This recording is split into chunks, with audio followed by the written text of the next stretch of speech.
Hey friends, if you encounter the error, the delayed auto start flag could not be set, error 5 access is denied, then please watch this video.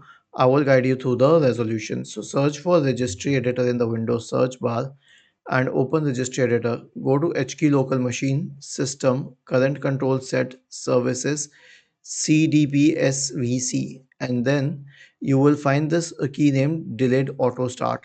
You can change the value data to 1. It's not about delayed auto start for CDP service. It could be for any service.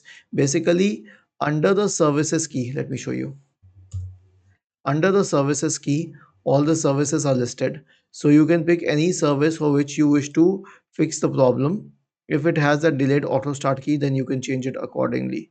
So let's say even if it was the Windows search key or any other key, you could have done the same thing with it. Was this helpful?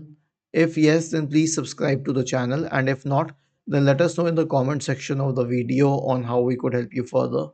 Thank you for watching this video and have a nice day.